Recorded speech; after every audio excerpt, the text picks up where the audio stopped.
Luka Doncic has been the most dominant player so far throughout this FIBA World Cup tournament. I know a lot of the attention right now is on Team USA, and the last couple of weeks, a lot of attention's gone to Anthony Edwards, and the entire conversation is that he's the next future face of the league, and rightfully so, right? He's playing at a very high level and things of that nature, but Luka's been the most impressive guy so far throughout this World Cup tournament. I can't wait to see what he's able to do the rest of the way through.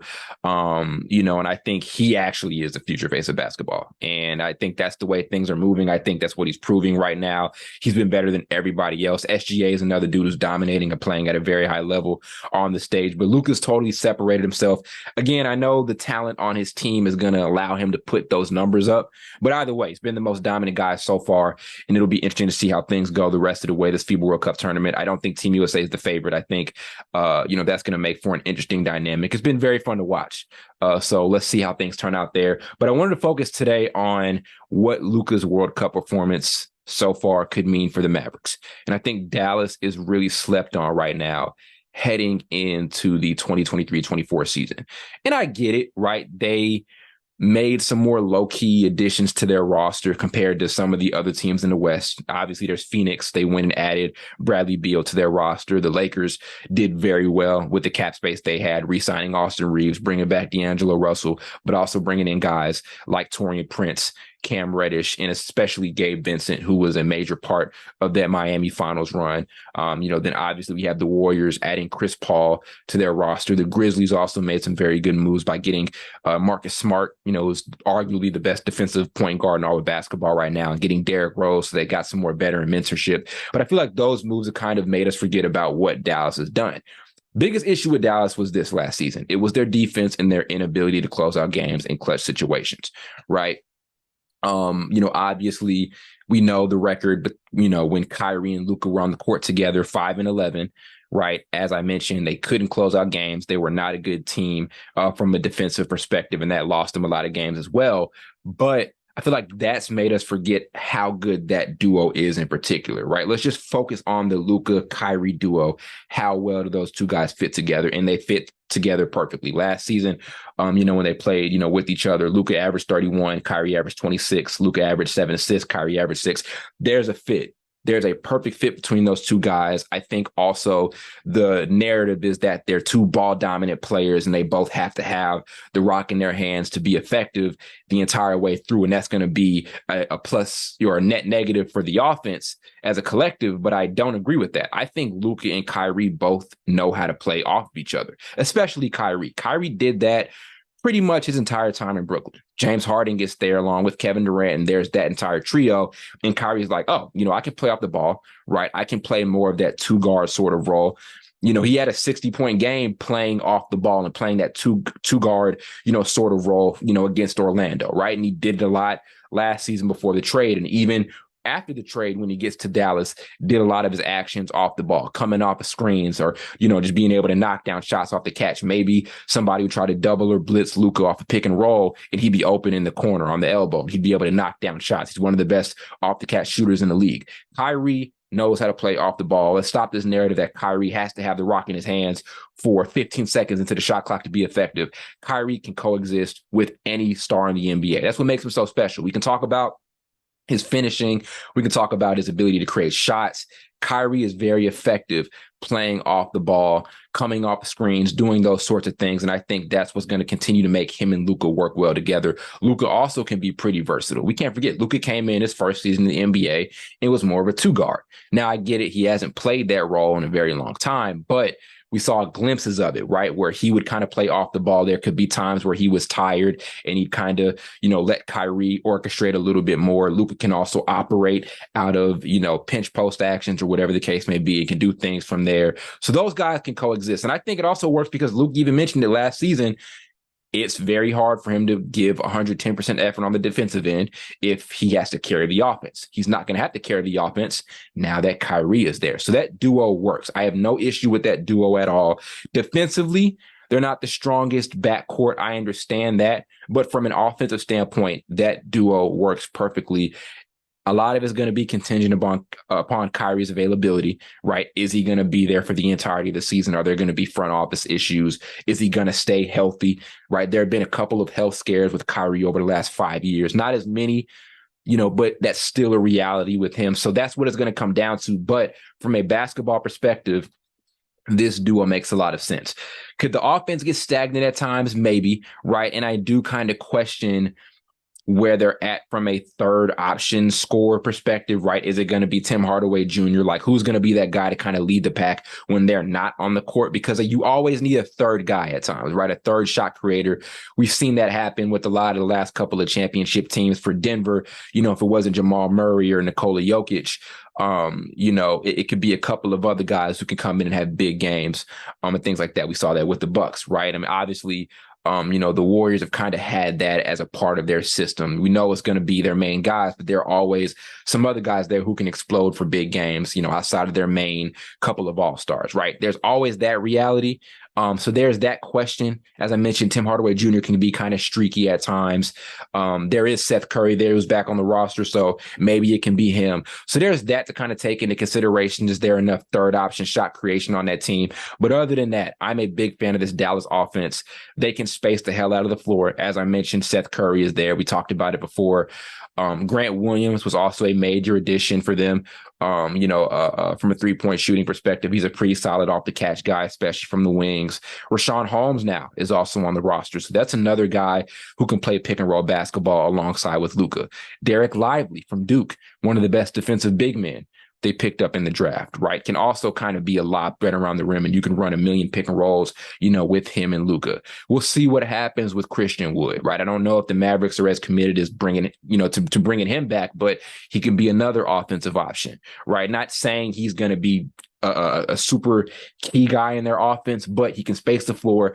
He can help make that offense effective for them at times. And there's Maxi Kleber here as well. They didn't have him for the entirety of the season. That could have spoken a little bit to why their defense wasn't as good as it should have been for the entirety of the year, but another guy who can stretch the floor and knock down shots. So the best thing you can do for this duo is have spacing. They have more than enough of that. Tim Hardaway Jr. can space the floor, as I mentioned. So I'm very confident in this offense. We'll see what's going to happen from a third option scorer perspective.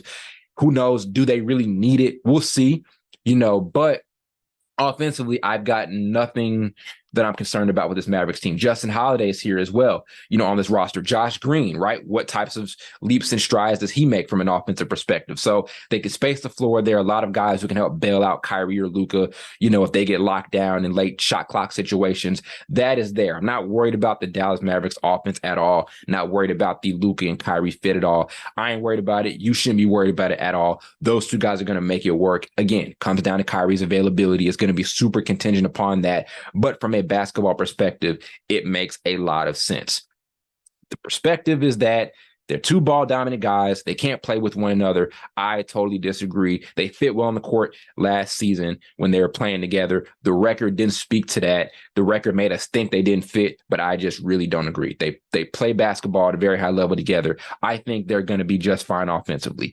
Next point is about their defense. And that was a major worrying point for them last season. A lot of people have, again, attributed their lack of defense due to them picking up Kyrie and giving up Dorian Finney-Smith. The reality was they were not good defensively the entire year, right? They got worse after giving up Dorian Finney-Smith, but they were still whacked defensively when Dorian Finney-Smith was there. Not saying that's Dorian Finney-Smith's fault at all, but there's something weird that 2022, when they made a Western Conference Finals run against the Warriors and ended up losing, right? The team ended up winning the title that year.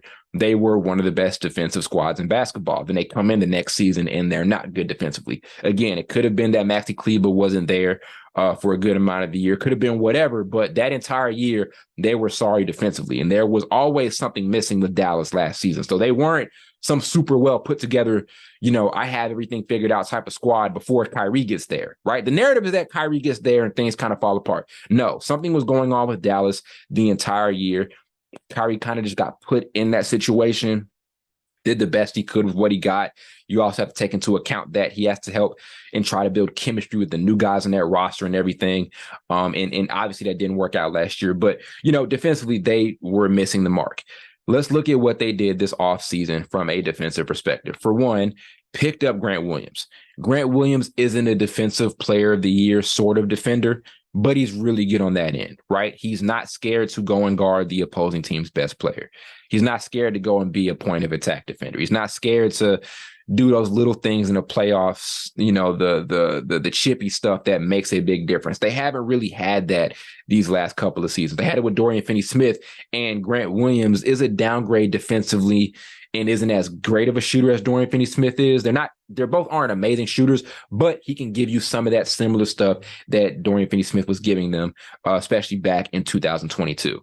Maxi Kleber, as I mentioned, is back on this roster, and he's always been known as a pretty good defender when he's on this team. Richaun Holmes, right? Let's think about him. First of all, he was kind of a target for the Mavericks the last couple of years, and they finally made it happen, and we'll see if he's able to stick on this roster. But Sacramento kind of phased him out under Mike Brown's offense, and I totally understand. That's kind of why we didn't hear much about him last season, but a potential lob threat. He can address their rebounding issues. They were one of the worst rebounding teams in the league last season, and also provides valuable rim protection. He's going to keep a lot of guys out of the paint. They need that. Derek Lively. I know he's a rookie, and I'm kind of iffy sometimes on rookie big men, especially from a defensive perspective, because they could get into issues from a fouling perspective.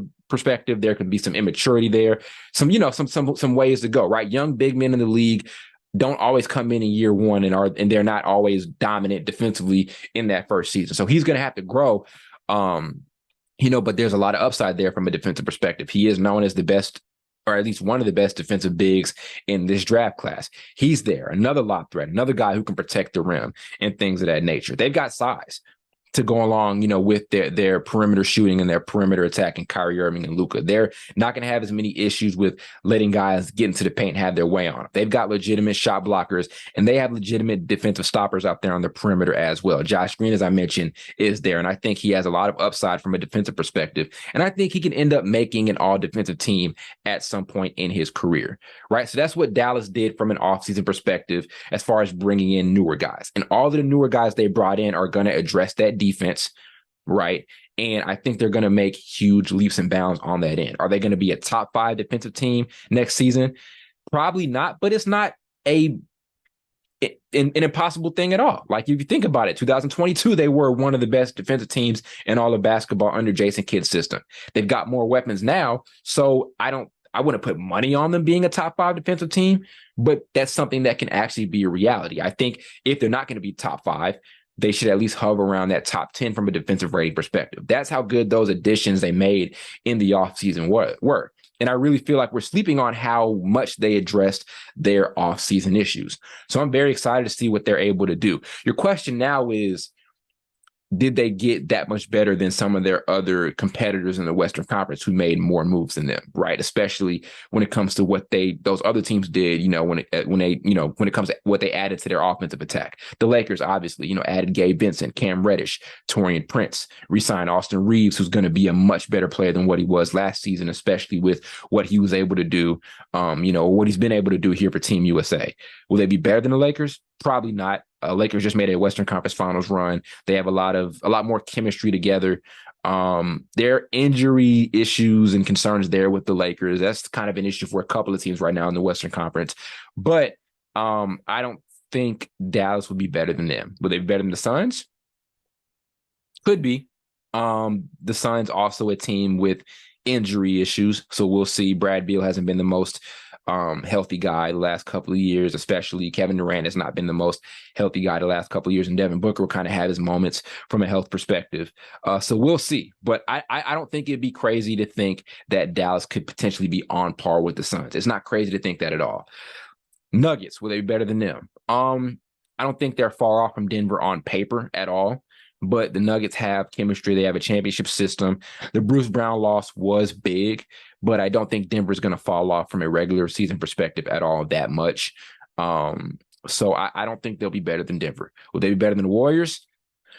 Possibly. There are concerns about the Chris Paul fit, not from me, but from a lot of NBA fans. I think the Chris Paul fit is going to, be great, with him and Curry and those guys in Golden State. I think Dallas could be as good as them. The Kings, I think they'll be better than them.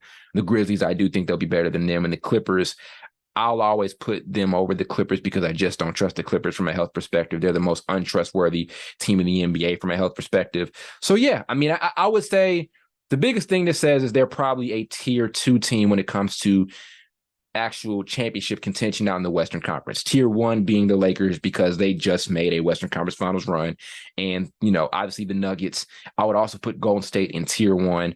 Tier 2, I would put Dallas in Tier 2 just because, for one, there are still some non-basketball things that could be issues with the Mavericks. Obviously, there's Kyrie, who has not been the most stable guy the last couple of years. I'm a big Kyrie fan, biggest Kyrie fan you'll find, but that's always going to be a question.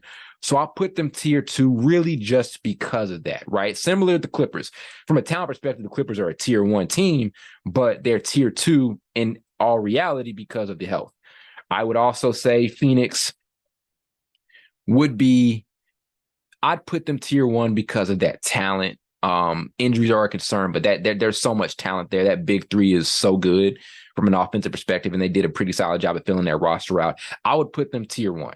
So I'd say Dallas at the end of the day would be a Tier 2 team from a championship contending perspective, just because there are going to be questions always about Kyrie's availability and those non-basketball factors that have always come into play the last couple of years. So we'll see. It looks like he's getting along with Dallas and Mark Cuban and Luka so far, but we'll see. And like I said, we'll see how things work from an offensive perspective, especially when it comes to that third option, shot creator. Could it be Tim Hardaway Jr.? Who could it end up being? We'll see how that turns out. But I don't think that's enough for them to not impress during the regular season. I could see them having a top 5 record in the Western Conference. Their issues won't really come up. Again, their non-Kyrie issues won't really come up until the playoffs actually start. We really get down to breaking down games and things of that nature. And then we'll really kind of see some of their weaknesses come into play. So top 5 in the West by the end of the season, I can definitely see it happening. We'll see how they are from a championship contending perspective when things get set from a playoff perspective and we get to more of those game breakdown situations and we get to see more of those specifics and how they match up and things like that. I think Dallas is going to be pretty strong. I think they're going to take a major step up. I think they made major improvements, and I don't think people have paid as much attention to those improvements as they should have. This team is going to be tough. They're going to be very tough to beat from a regular season perspective. I think Luka is going to have an MVP season. He's going to have a lot of momentum coming into this year after what we're seeing from him from a World Cup perspective. Kyrie's going to be back and rejuvenated. We'll see how things fill out the rest of the way through. But Dallas is going to be a threat in the Western Conference, and I think we need to be paying more attention to them. And I think they need a lot more credit, regarding what they did in this offseason, from a roster perspective.